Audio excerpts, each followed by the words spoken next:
लघु कथा लेखन की भी थोड़ा तैयारी आप लोगों की होनी चाहिए।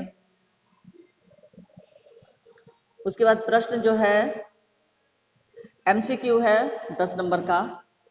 10 नंबर का दो नंबर के प्रश्न हैं। 2 नंबर के प्रश्न थोड़ा सही तरीके से आप लोग लिखेंगे। कोशिश आपकी होनी चाहिए 4 पंक्ति कम से कम होनी चाहिए पूरा आंसर, ये नहीं कि 2 पंक्तियों में लिख दिए। 2 नंबर के लिए कुछ क्लियर होना चाहिए। उसके बाद आपका जो लिखित अंश है उससे भी प्रश्न रहेंगे। तो सबसे पहले हम लोग रिवीजन करते हैं साखी पाठ की, ठीक है। बहुवैकल्पिक जो प्रश्न है उसी से मैं आप लोगों को पूछ रही हूं। तैयार हैं? पूछना शुरू करूं? बोलिए। हाँ, जिसको जो जवाब आएगा बोलिएगा। कवि ने मनुष्य को कैसी वाणी बोलने की प्रेरणा दी है? जो हमें प्रसन्नता दे, जो खुशियां लाएं, जो स्वयं को भुला दें, या जो मधुर हो। हाँ, ये उस दिन हो गया था रिवीजन, ये पाठ हो चुका था ना। हाँ हाँ, तो आज फिर शुरू करते हैं। साखी हो चुका है तो साखी को छोड़ देती हूँ मैं। अब शुरू करती हूँ। कल फिर हम इसके प्रश्नोत्तर पर चर्चा करेंगे। मीरा के पद, ठीक है। इस पाठ का शुरू कर रही हूँ। हरि का प्रयोग किसके लिए हुआ है? ऑप्शन सुनिए। हरि का प्रयोग किसके लिए हुआ है? राम, भगवान, कृष्ण, किसी व्यक्ति का नाम। कृष्ण, ठीक है। श्री कृष्ण ने द्रौपदी को किस प्रकार लज्जित होने से बचाया? नेक्स्ट क्वेश्चन है, श्री कृष्ण ने द्रौपदी को किस प्रकार लज्जित होने से बचाया? ऑप्शन, कौरवों से बातचीत करके, वस्त्र बढ़ाकर, दुशासन को मारकर, या दुर्योधन को सीख देकर। हाँ, वस्त्र बढ़ाकर। किसके वस्त्र को बढ़ाकर? हाँ, द्रौपदी को। Yes, good. नरसिंह भगवान ने किसकी रक्षा की? नरसिंह भगवान ने किसकी रक्षा की? ऑप्शंस, प्रहलाद की, नरसिंह भगत की, ध्रुव की, सूरदास की। गुड, प्रहलाद की। ओके। यहाँ मीराबाई अपने आप को किसकी दासी बता रही हैं? मेवाड़ राजवंश की, कृष्ण की, परिवारजनों की, या भगवान की? हाँ, कृष्ण की। नेक्स्ट क्वेश्चन, मीरा के पद किस भाषा में रचे गए हैं? ब्रज मिश्रित राजस्थानी में, खड़ी बोली में, साहित्यिक अवधी में, या पंजाबी में? ब्रज मिश्रित राजस्थानी में, ठीक है। ब्रज मिश्रित राजस्थानी में। नेक्स्ट, मीरा कृष्ण से क्या प्रार्थना कर रही हैं? प्रश्न है ये, मीरा कृष्ण से क्या प्रार्थना कर रही हैं? ऑप्शन, पहला, अपनी सेविका बना लेने की, भक्ति प्रदान करने की, अपने दुख दूर करने की, या भव सागर से पार उतारने की। हाँ, अपनी सेविका बना लेने की। नेक्स्ट, चाकर रहस्यों, बाग लगास्यों, नित उठ दर्शन पास्यों का आशय है। फिर से प्रश्न ध्यान से सुनिए। चाकर रहस्यों, बाग लगास्यों, नित उठ दर्शन पास्यों। आपकी दासी बनकर मैं रोज आपके दर्शन पाऊंगी, आपकी भक्ति पाकर मैं बाग लगाऊंगी और आपके दर्शन करूंगी, आपके पास रहकर मैं आपकी सेवा करूंगी और आपके दर्शन पाऊंगी, आपकी दासी बनकर बाग लगाऊंगी और रोज आपके दर्शन करूंगी। ये दर्शन करना। हाँ, यानी चाकर रहस्यूं, चाकर मतलब नौकर, दासी, दासी बनकर, बाग लगास्यूं, बाग लगाऊंगी, नित उठ दर्शन पास्यूं, मैंने रोज आपके दर्शन करूंगी। यानी चौथा घ नंबर जो है option is the right answer. Okay. Next, Meera Krishna की लीलाओं का गुणगान कहाँ करना चाहती हैं? ऑप्शन, यमुना के तट पर, कदम्ब के वृक्ष के नीचे, वृंदावन की कुंज गलियों में, या गोकुल की कुंज गलियों में। हाँ, वृंदावन की कुंज गलियों में। यस। कृष्ण की चाकरी करने पर मीरा को कौन सी जागीर प्राप्त होगी? श्री कृष्ण के दर्शन की, उनकी भक्ति की, उनकी सेवा की, इनमें से कोई नहीं। श्री कृष्ण की चाकरी करने पर कौन सी जागीर प्राप्ति होगी? कृष्ण के दर्शन की। हाँ, यानी दर्शन को ही उन्होंने जागीर माना है। नहीं, उसको नहीं, उनकी भक्ति को जागीर माना है। कृष्ण की चाकरी करने पर मीरा को कौन सी जागीर प्राप्त होगी? कृष्ण, उनकी भक्ति को जागीर माना है ना। ठीक है, पहला वाला श्री कृष्ण के दर्शन की नहीं होगी, उनकी भक्ति को मीरा ने जागीर माना है, जेब खर्च माना है। ठीक है, उनकी भक्ति की। मीराबाई श्री कृष्ण की चाकरी करना चाहती हैं क्योंकि वे श्री कृष्ण की सेवा करना चाहती हैं, वे श्री कृष्ण का सानिध्य प्राप्त करना चाहती हैं, वे प्रतिदिन उनके दर्शन करना चाहती हैं, उपर्युक्त सभी। हाँ, मीराबाई, हाँ, उपर्युक्त सभी, वो चारों चीज चाहती हैं, तीनों चीज चाहती हैं कि वे श्री कृष्ण की सेवा भी करना चाहती हैं, श्री कृष्ण की नजदीकी भी प्राप्त, सानिध्य मतलब नजदीकी प्राप्त करना चाहती हैं, और वे प्रतिदिन उनके दर्शन करना चाहती हैं। तीनों चीज वो चाहती हैं, यानी उपर्युक्त सभी। नेक्स्ट, मोर मुगट शब्द का तात्पर्य है। मोर मुगट शब्द का तात्पर्य है मोर जैसा मुकुट, मोर पंख युक्त मुकुट, उपर्युक्त सभी।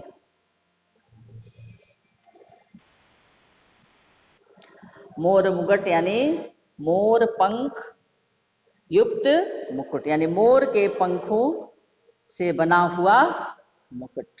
ओके, नेक्स्ट, कृष्ण के गले में है, क्या है? पुष्पों की माला, मोतियों की माला, रत्नों की माला और वैजंती माला। हाँ, वैजंती माला, कृष्ण के गले में वैजंती माला है। मीरा ऊंचे ऊंचे महलों के बीच बीच में बारी क्यों बनाना चाहती हैं? जिससे कि वे उनसे ठंडी हवा का आनंद ले सकें, जिससे कि वे उनसे उपवन के सौंदर्य का अवलोकन कर सकें, उसके बाद जिससे कि वे उनके श्री कृष्ण के दर्शन कर सके, उपर्युक्त सभी। ऊंचे ऊंचे महलों के बीच वो बारी क्यों बनाना चाहती हैं? हाँ, ग नंबर, जिससे कि वे उनसे कृष्ण के दर्शन कर सकें। नेक्स्ट, कुसुम्बी का तात्पर्य है केसर के रंग की, गहरा लाल, हल्का लाल, पीला। गहरा लाल, कुसुम्बी रंग का मतलब है केसर के रंग का नहीं, गहरा लाल। कुसुम्बी का अर्थ होता है लाल, हल्का लाल भी नहीं, पीला भी नहीं, केसर के रंग का भी नहीं, बल्कि गहरा लाल को कहा जाता है कुसुम्बी रंग। मीरा श्री कृष्ण से प्रार्थना करती हैं वे उसे भव सागर से पार उतार दें, वे उसके मन में बस जाएं, वे यमुना के तट पर आधी रात के समय बंसी बजाएं, या वे यमुना के तट पर उसे आधी रात के समय दर्शन दें। क्या? घ, वे यमुना के तट पर उसे आधी रात के समय दर्शन दें, ये प्रार्थना करती हैं। भव सागर से पार उतार दें, ये भी नहीं, वे उनके मन में बस जाएं, ये भी नहीं, वे यमुना के तट पर आएं और आधी रात के समय बंसी बजाएं, ये भी नहीं, बल्कि वे चाहती हैं कि वे यमुना के तट पर उसे आधी रात के समय दर्शन दें। और वो क्या पहन के साड़ी जाना चाहती हैं? कौन सी साड़ी? मीरा कुसुम्बी साड़ी पहनकर जाना चाहती है। हाँ, यानी लाल, गहरे लाल रंग की साड़ी पहनकर जाना चाहती हैं। ये प्रश्न भी है। नेक्स्ट, ये पाठ आपका एमसीक्यू समाप्त हुआ। अभी आज मैं एमसीक्यू ही सिर्फ कराऊंगी, उसके बाद दोहे पाठ भी है ना? नहीं, बिहारी का दोहे नहीं है ना, सिलेबस में नहीं है ना अभी कि है? हाँ, बिहारी का दोहा है। चलिए ध्यान से सुनिए। है बिहारी का दोहा है।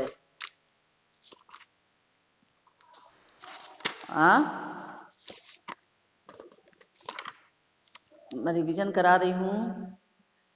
सिर्फ पद में आपका हटा है मधुर मधुर मेरे दीपक जल, बाकी सभी पाठ हैं। प्रस्तुत दोहे में किसका वर्णन है? बिहारी के दोहे में राम का है, नीलमणि का, पर्वत का या कृष्ण का? बताइए। राम का कहाँ है बच्चा? कृष्ण के न शरीर की तुलना की गई है। नीलमणि शैल, मानो नीलमणि शैल पर नीले शरीर की तुलना, राम के नीले शरीर की तुलना की कृष्ण के नीले शरीर की तुलना। हाँ, तब राम कहाँ से आ गए? प्रस्तुत दोहे में किसका वर्णन है? कृष्ण का। नेक्स्ट, कृष्ण ने कैसे वस्त्र धारण किए हुए हैं? नीले, हरे, पीले, लाल? पीले। हाँ, तभी ना श्री कृष्ण के शरीर पर जब पीला रंग का वो वस्त्र धारण किए हुए हैं, और नीलमणि पर्वत जो कि कृष्ण के रंग की तरह है, लाल रंग का, नीले रंग का, और उस पर जब सूर्य की किरणें पड़ती हैं तो ऐसा प्रतीत होता है कि मानो नीले पर्वत पर कृष्ण जो अपने शरीर पर, नीले शरीर पर पीले रंग का वस्त्र धारण किए हुए हैं, उसको देखकर कवि बिहारी ये कल्पना करते हैं कि मानो नीले पर्वत पर सूर्य की पीली किरणें पड़कर उसे और शोभायमान कर रही हैं। तो बिहारी ने कृष्ण के नीले शरीर की तुलना नीलमणि पर्वत से, और उनके शरीर पर जो पीले वस्त्र सुशोभित हो रहे हैं उसकी तुलना आतप पर्यो प्रभात यानी सूर्य की किरणों से की है। ये ध्यान रखेंगे। कवि ने प्रकृति के किन उपमानों का प्रयोग श्री कृष्ण के रूप सौंदर्य को प्रकट करने के लिए किया है? कवि ने प्रकृति के किन उपमानों का प्रयोग श्री कृष्ण के रूप सौंदर्य को प्रकट करने के लिए किया है? ऑप्शन सुनिए। नीलमणि और सुबह, पीली धूप और नीलमणि पर्वत, पीली धूप और नीला शरीर का रंग, पीले वस्त्र और सुंदर शरीर। कौन सा होगा ऑप्शन? पीली धूप और नीलमणि पर्वत। ख। पहला ऑप्शन है नीलमणि और सुबह, ये भी नहीं होगा। पीली धूप और नीलमणि पर्वत, पीली धूप और नीला शरीर का रंग, पीले वस्त्र और सुंदर शरीर। यहाँ पर प्रकृति के उपमान, तो प्रकृति के उपमान हो गए तुम्हारे धूप और पर्वत, ठीक है ना? यही प्रकृति के उपमान हो गए। नीलमणि पर्वत और कृष्ण में क्या समानता है? नीलमणि पर्वत और कृष्ण, इन दोनों में क्या समानता है? कठोरता की, नीले रंग की, सुंदरता की, ऊंचाई की? किस चीज की समान? नहीं बेटा, नीले रंग की। पर्वत का भी रंग नीला है और कृष्ण के शरीर का भी रंग नीला है। नीले रंग की समानता है। आई बात समझ में? न कठोर है, न सुंदर है, न ऊंचा है, बल्कि नीले रंग के कारण दोनों के समानता है। सांवले रंग के लिए किस शब्द का प्रयोग हुआ है? सलोना, श्याम, नीलमणि और सैल। सांवला, सलोना, श्याम, नीलमणि और सैल, बताओ। 5 नंबर प्रश्न जो है इसके लिए श्याम, सांवले रंग के लिए किस शब्द का प्रयोग हुआ है? श्याम। श्याम का मतलब होता है सांवला, ठीक है? यहाँ पर पूछा जा रहा है नीलमणि मतलब नीलमणि पर्वत है बेटा। यहाँ सांवले रंग के लिए, सांवला शब्द जो है उसके लिए कौन सा शब्द का प्रयोग हुआ है? तो सलोना तो सुंदर हो जाता है, श्याम मतलब सांवला रंग, नीलमणि तो पहाड़ का नाम है, सैल मने पहाड़। क्वेश्चन ध्यान से सुनो, सांवले रंग के लिए किस शब्द का प्रयोग हुआ है? श्याम का मतलब होता है सांवला। आई बात समझ में? तो यहाँ पर श्याम, दंत स, श्याम, श्याम नहीं श्याम। श्याम शब्द का अर्थ होता है सांवला। हाँ बोलो।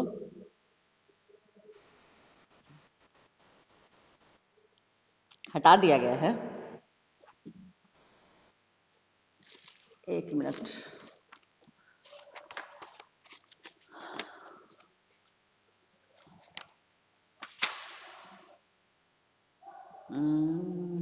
बिहारी के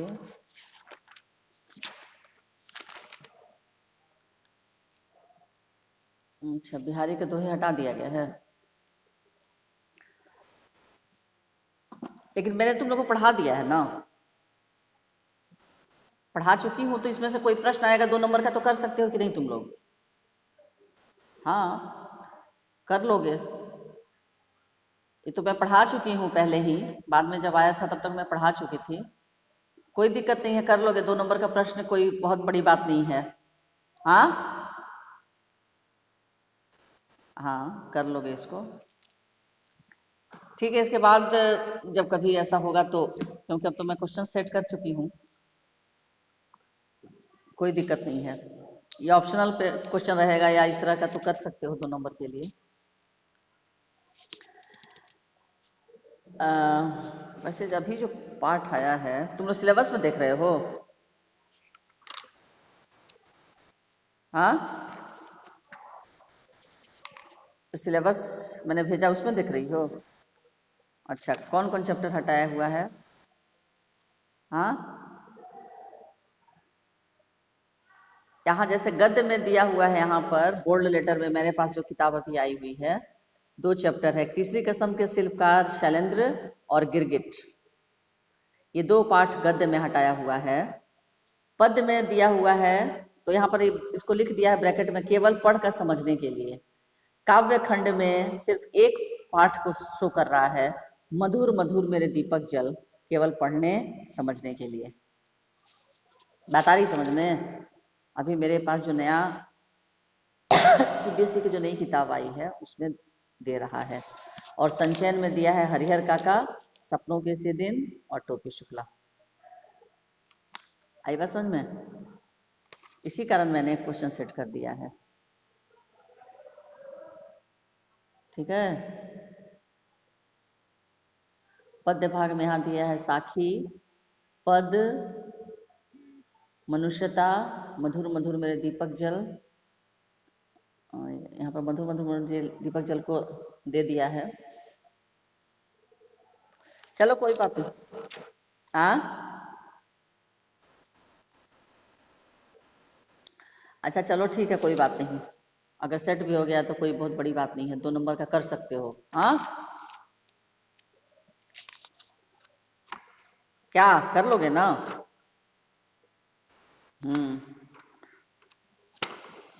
हाँ चलिए नेक्स्ट, इसीलिए मैं रिवीजन भी करा दे रही हूँ। नेक्स्ट है, हाँ, नहीं बेटा वो हट गया है, अशुद्ध वाक्यों को शुद्ध करो वो हट गया है, और अभी तुम लोगों का उसी के जगह पे वो जुड़ा है ना, ये क्या कहते हैं, व्याकरण में तुम लोगों का क्या क्या चीज है, बोलो। एक तो शब्द रचना के आधार पर वाक्य परिवर्तन है, समास है, मुहावरे तो है ही, पदबंध है, इस बार पदबंध है, और उसके भेद, यही 5 है। ठीक है, इस बार सिलेबस तो तुम लोग का और कम हो गया है। शब्द और पद है, ठीक है, रचना के आधार पर वाक्य रूपांतर है, समास है, मुहावरे है, अशुद्धि शोधन हट गया है। ठीक है, चलिए नेक्स्ट, बहुविकल्पीय प्रश्न फिर। प्रस्तुत दोहे में किसका वर्णन है? नटखट कृष्ण का, गोपियों का, नटखट गोपियों का, या मुरली के खोने का? बताइए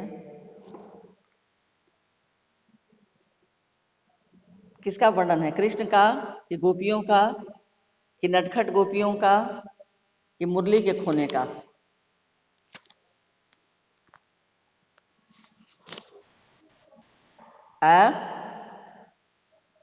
नटखट गोपियों का।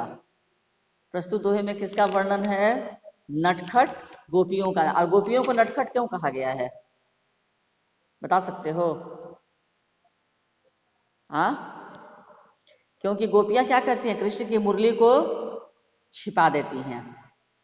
और जब कृष्ण पूछते हैं तो कहती हैं कि कसम खाकर कहती हैं कि उन्होंने मुरली नहीं चुराई है, और ये चाहती हैं कि इसी बहाने कृष्ण उनके पास आए और उनसे बातें करें। तो इसीलिए गोपियों की जो शरारत है, नटखट है, तो कृष्ण यहाँ पर नटखट नहीं है, गोपियां भी नहीं है, नटखट गोपियों की यहाँ पर वर्णन है। नेक्स्ट है, गोपियां श्री कृष्ण की मुरली संकेत देने के बाद भी क्यों नहीं लौटाती? क्योंकि बतरस के लालच के कारण। बतरस मतलब, बतरस का क्या मतलब होता है? बात करने में रस की प्राप्ति। तो गोपियां जो है श्री कृष्ण की मुरली संकेत देने के बाद भी नहीं लौटाती हैं, बतरस के लालच के कारण। बात करने में आनंद उन्हें प्राप्त होता है, इसी के कारण वो नहीं लौटाती हैं। प्रेम के कारण भी नहीं, खेलने के लिए भी नहीं, बल्कि मुरली से ईर्ष्या के कारण, इसके कारण भी नहीं, बतरस के लालच के कारण। यानी बात करके गोपियों को बहुत मजा आता है, कृष्ण से बात करना चाहती हैं वे, और इसीलिए उनकी मुरली को वो छिपा देती हैं। श्री कृष्ण को गोपियों पर क्यों संदेह हुआ? श्री कृष्ण को गोपियों पर क्यों संदेह हुआ? क्योंकि गोपियों की मुरली उठाते कृष्ण ने देख लिया था, गोपियों की चोरी की आदत थी, या गोपियों की सखी ने बताया था। गोपियां भौहों से मुस्कुराती हैं, भौहों से, यानी मुंह से कुछ नहीं करती हैं, लेकिन आंखों ही आंखों में एक दूसरे को इशारा करके गोपियां हंस रही थी। इसीलिए श्री कृष्ण को किस पर संदेह हुआ? गोपियों पर। गोपियां क्या चाहती हैं? बांसुरी लेना, कृष्ण से बातें करना, कृष्ण के साथ क्रीड़ा करना, या बांसुरी सुनना? गोपियां क्या चाहती थी? ये चैप्टर मैंने पढ़ाया नहीं था आप लोगों को? हाँ, हेलो, अरे बोलोगे तब ना। ये चैप्टर मैंने पढ़ाया था नहीं? मुझे तो लगता है कि मैंने पढ़ा दिया है चैप्टर ये। हाँ, हेलो, गोपियां क्या चाहती हैं? कृष्ण से बातें करना। श्री कृष्ण द्वारा बांसुरी मांगने पर गोपियों ने क्या किया? कहा कि बांसुरी उनके पास नहीं है, बांसुरी किसी और को दे दी, बांसुरी फेंक दी, या बांसुरी देने के लिए अपने पास बुलाया। क्या की गोपियां? जब श्री कृष्ण उनसे बांसुरी मांगते हैं, हाँ, उन्होंने कहा कि उनके पास बांसुरी नहीं है। उसके बाद सगे संबंधियों से घिरे होने पर नायक आंखों के संकेत के माध्यम से नायिका से क्या निवेदन करता है? सगे संबंधियों से घिरे होने पर नायक जो है वो आंखों के संकेत के माध्यम से नायिका से क्या निवेदन करता है? यमुना किनारे बुलाता है, या सभा में बुलाता है, या प्रणय निवेदन करता है, या नायिका से जाने को कहता है? बताइए। पूरा एक सभा है जिसमें पूरे घर के सगे संबंधी भरे हुए हैं, और नायक जो है वो आंखों से इशारा करता है नायिका से, तो क्या निवेदन करता है? प्रणय निवेदन। प्रणय का क्या अर्थ होता है? प्रेम, प्रेम का निवेदन करता है। नायिका पहली बार क्या उत्तर देती है? नायिका कृष्ण की बात मान लेती है, नायक का निवेदन अस्वीकार कर देती है, लजा जाती है, या बाहर चलने के लिए हाँ कहती है? बताइए। नायक का निवेदन अस्वीकार कर देती है। पहली बार वो नायक का जो निवेदन है, प्रेम का निवेदन, उसको अस्वीकार कर देती है। नायक नायिका की नैनों से बात करने की आवश्यकता क्यों पड़ी? प्रणय निवेदन के लिए, या खुलकर बात करने के लिए, या धीरता के कारण, या सगे संबंधियों से घिरे होने के कारण?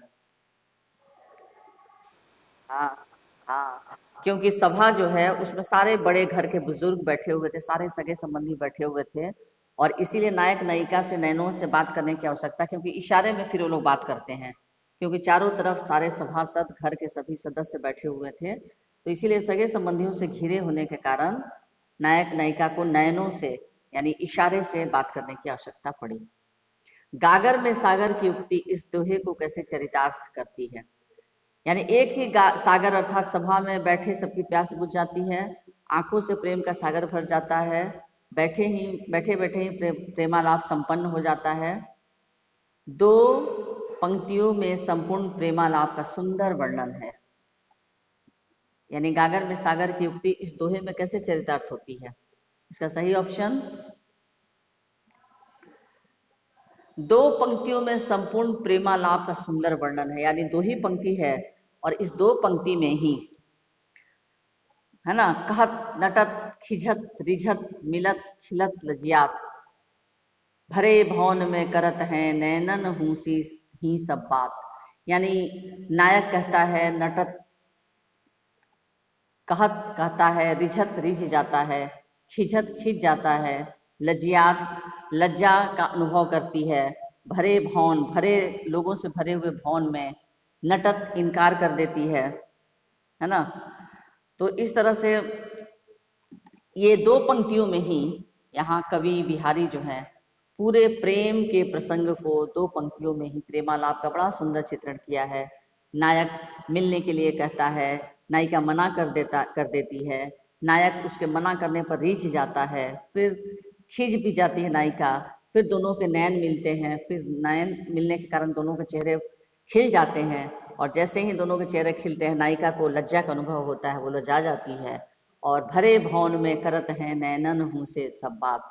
और इस तरह बिहारी कहते हैं कि पूरा भवन जो है वो भरा हुआ है, लेकिन ये दोनों प्रेमी प्रेमिका आंखों ही आंखों से इशारा करके सारी बातें कर लेते हैं।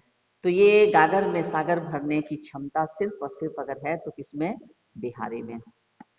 ठीक है, इसीलिए यहाँ पर कहा गया है कि गागर में सागर भरने की क्षमता अगर है तो सिर्फ बिहारी में। नेक्स्ट, प्रस्तुत दोहे में किस ऋतु का वर्णन है? यहाँ पर ग्रीष्म ऋतु का, वर्षा ऋतु का, शरद ऋतु का, या भीषण गर्मी में छाह के अभाव का? कौन से ऋतु का वर्णन है इस कविता में? जेठ मास की। जेठ मास कौन सा महीना होता है? ग्रीष्म ऋतु होता है, वर्षा ऋतु होता है, शरद ऋतु या भीषण गर्मी, कौन सा होता है? हाँ, भीषण गर्मी, एकदम चिलचिलाती जो धूप होती है उसका जेठ का महीना कहा जाता है। तो यहाँ पर भीषण गर्मी में छाह के अभाव का, प्रस्तुत दोहे में किस ऋतु का भीषण गर्मी है लेकिन अभाव भी किस चीज का है? तो छाह, कहीं चारों तरफ कहीं छाह नहीं है। जेठ की दोपहरी से क्या आशय है? जेठ की दोपहरी का आशय सबसे ज्यादा गर्मी के समय, जेठ का महीना, दोपहर के समय, आग बरसाता दिन। जेठ की दोपहरी यानी दोपहरी मतलब गर्मी का समय, सबसे ज्यादा गर्मी का समय, यानी क नंबर जो है जेठ की दोपहरी से आशय यही है, सबसे ज्यादा गर्मी का समय। कवि ने गर्मी के प्रचंड ताप से किसे भयभीत बताया है? कवि ने गर्मी के प्रचंड ताप से किसे भयभीत बताया है? मानव को, नायक को, छाया को, या पशुओं को? नहीं बेटा, छाया को। इस कविता में एक जगह है कि छाया भी इतनी, छाया का काम होता है लोगों को छाया प्रदान करना, शीतलता प्रदान करना, छांव प्रदान करना, मगर जेठ की दोपहरी इतनी भयंकर है कि छाया को भी लगता है कि छाया की तलाश है, और छाया क्या करती है? सब कुछ छोड़ छाड़ कर सघन वन में जाकर छिप कर बैठ जाती है। क्योंकि जेठ की दोपहरी का वर्णन यहाँ बिहारी ने ऐसा किया है कि ऐसा लगता है कि छाया को भी छाया की तलाश है। यहाँ पर दिया हुआ है, बैठी रही अति सघन वन, पैठी सदन तन माह, देखी दोपहरी जेठ की, छाहों छाहती चाह। ये इस पंक्ति में कवि बिहारी वर्णन किए हैं कि जेठ मास की गर्मी इतनी भयंकर है कि प्रचंड ताप के कारण बाहर जाने की अपेक्षा लोग घर में ही रहना पसंद करते हैं। बाहर कहीं भी छाया तक नहीं दिखाई देती, ऐसा लगता है कि मानो छाया को भी छांव की आवश्यकता महसूस होने लगी। अतः क्या करती है? छाया भी छांव की तलाश में घने जंगलों में जाकर बैठ जाती है। बाहर कड़ी धूप है, सूरज बिल्कुल सिर के ऊपर होने के कारण छाया भी दुबक कर जंगल में जाकर बैठ गई है। वृक्षों की छाया, घरों की छाया अपने घरों से बाहर नहीं आ पाती, भीतर ही रहती है। यानी इतनी तेज गर्मी है कि छाया को भी ऐसा लग रहा है कि छाया की तलाश है। यहाँ अतिशयोक्ति अलंकार का प्रयोग किया गया है कि छाया जो स्वयं छाया देना का काम करती है और मानो उसे भी छाया की छांव की जरूरत आ पड़ी हो। तो यहाँ पर है जेठ की दोपहरी से आशय है सबसे ज्यादा गर्मी का समय। कवि ने गर्मी के प्रचंड ताप से किसे भयभीत बताया है? किसे भयभीत बताया है? छाया को। यानी गर्मी के प्रचंड ताप से मनुष्य तो बेहाल है ही, लेकिन छाया को भी लग रहा है कि उसे भी स्वयं छांव की तलाश है। सघन वन में कौन बैठी है? धूप, छाया, गर्मी या नायिका? सघन वन में छिपकर कौन बैठ गई है? बताइए। सघन वन में कौन बैठी है? धूप, छाया, गर्मी या नायिका? छाया।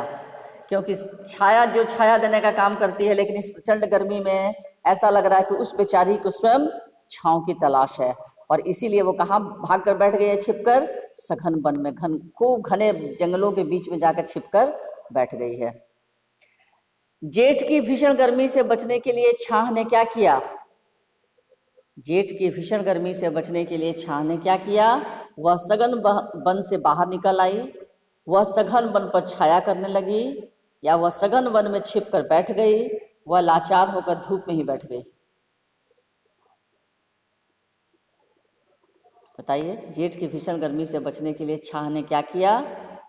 वह सघन वन में छिपकर बैठ गई, यानी घने जंगलों में जाकर वो छिपकर बैठ गई। ठीक है। नेक्स्ट, कागद पर लिखत न बनत, कहत संदेश सुलजात, कही है सब तेरो हियो, मेरे हिय की बात। यहाँ पर ये कथन कौन कर रहा है? प्रेमी, प्रेमिका, भक्त या पत्नी? कागद पर लिखत न बनत, कहत संदेश सुलजात, कही है सब तेरो हियो, मेरे हिय की बात। यहाँ नायिका जो है अपने दुख को लज्जावश दूत द्वारा अपने प्रियतम तक नहीं पहुंचा पा रही है, अपने दुख को।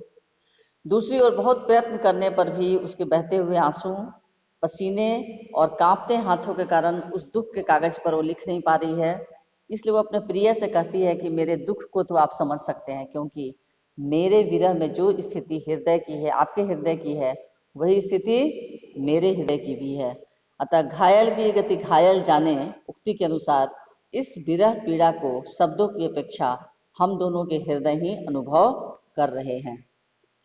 तो यहाँ नायिका कागज पर संदेश यहाँ पर है कि यह प्रस्तुत कथन कौन कर रहा है? प्रेमी, प्रेमिका, भक्त और पत्नी। कौन कह रहा है? बताइए। प्रेमिका। प्रेमिका जो है वो संदेश वाहक को कोई संदेश नहीं लिख पा रही है, शर्मा रही है, और कागज पर लिखने बैठती है तो आंखों से इतने आंसू गिर रहे हैं कि वो पूरा कागज जो है वो पसीने से लथपथ, हाथ भी एकदम डर से पसीने से लथपथ है और आंखों से आंसू गिर रहे हैं, जिसके कारण प्रेमिका जो है वो अपने मन की बात को कागज पर लिखने में असमर्थ है। संदेश किस प्रकार भेजने की कल्पना की गई है?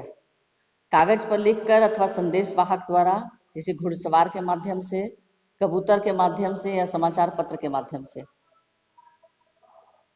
संदेश किस प्रकार भेजने की कल्पना की गई है? बताओ। कागज पर लिखकर अथवा संदेश वाहक द्वारा, पहला ऑप्शन। किसी घुड़सवार के माध्यम से, कबूतर के माध्यम से या समाचार पत्र के माध्यम से? पहला, कागज पर लिखकर या किसी संदेश वाहक के द्वारा। पहले के जमाने पर लोग कागज पर लिखते थे, कागज पर नहीं लिख पाते थे तो संदेश वाहक से कह देते थे, मुँह जुबानी जबानी कह दिया करता था कि मेरे इस समाचार को तुम जाकर मेरे प्रेमी के पास इस संदेशा पहुंचाओ। तो संदेशा जो है वो कागज पर भी लिखकर होता था या फिर संदेश वाहक द्वारा। ऐसे लोगों को संदेश वाहक कहा जाता था जो संदेशे को भेजता था, ले जाकर पहुंचाता था। ठीक है। उसके बाद है संदेश को कागज पर क्यों नहीं लिखा जा पा रहा? लिखने वालों के हाथ कांपते हैं, डर के कारण, निराशा के कारण, या अश्रु स्वेद और कंपन के कारण। अश्रु मने आंसू, स्वेद मने पसीना, और कंपन का मतलब कांपना। किसके कारण जो है वो कागज पर नहीं लिखा जा पा रहा है संदेश? हाँ, कंपन। हाँ, ये 3 कारण थे। क्योंकि नायिका के आंखों से आंसू भी बह रहे हैं, भय के कारण हाथों से पसीना भी निकल रहा है और हाथ में कंपन भी हो रहा है। नायिका बिना कहे ही नायक को कैसे मन की बात समझाने के लिए कहती है? नायिका जो बिना कहे ही, वो संदेश वाहक से कहती है कि मैं कुछ नहीं कह सकती हूँ, लेकिन बिना कुछ कहे मन की बात को समझाने के लिए कहती है। कैसे? अपने विश्वास के माध्यम से, या आंखों से, या संकेतों से, या पत्र से? किस माध्यम से? आ नहीं, अपने विश्वास के माध्यम से। नहीं, आंखों से नहीं, विश्वास के माध्यम से। नायिका जो है अपने बिना कहे ही नायक को कैसे मन की बात कहती है? क्या जो गति तुम्हारे हृदय की है वही गति मेरे हृदय की है। और इसीलिए वो पत्र को जो है भेज देती है एकदम बिना कुछ लिखे हुए। संदेश वाहक के हाथ से जो पत्र भेजती है नायिका, वो पूरी तरह से आंसुओं से भरा हुआ है, पसीने से लथपथ है और मुड़ा हुआ है, और वो संदेश वाहक को दे देती है कि इसे ले जाकर दे दो। और उसको देखकर ही संदेश वाहक के हाथ से वो पत्र लेकर ही प्रेमी या नायक जो है वो समझ जाता है कि नायिका अपने विश्वास के माध्यम से ही, कि नायिका को पूरा विश्वास है कि नायक भी उसी के प्रेम में पूरी तरह से जल रहा होगा, नायक भी रो रहा होगा, वो भी पसीने से लथपथ होगा। तो इसी तरह से वो अपने विश्वास के माध्यम से अपने मन की बात को समझाना, अपने प्रेमी को समझाने की कोशिश करती है कि जो स्थिति मेरे मन की है वही स्थिति तुम्हारे मन की है। तेरो हियो से क्या आशय है? पति का हृदय, भगवान कृष्ण, प्रेमी का हृदय, या प्रेमिका का हृदय? तेरो हियो, किसके हिया की बात हो रही है? किसके हृदय की बात हो रही है? पति का, भगवान का, भगवान कृष्ण का, प्रेमी का, या प्रेमिका का? बताइए। प्रेमी का हृदय, यहाँ प्रेमी के हृदय की बात हो रही है। तेरो हियो यानी जो बात मेरे हिय में है, मेरे मन में है, वही बात तुम्हारे भी मन में है। फिर है, श्री कृष्ण का जन्म किस वंश में हुआ था? रघुवंश में, चंद्रवंश में, कंस वंश में, या वसुदेव वंश में? श्री कृष्ण का जन्म किस वंश में हुआ था? रघुवंश में, चंद्रवंश में, कंस वंश में, या वसुदेव वंश में? बताओ। द्विजराज कुल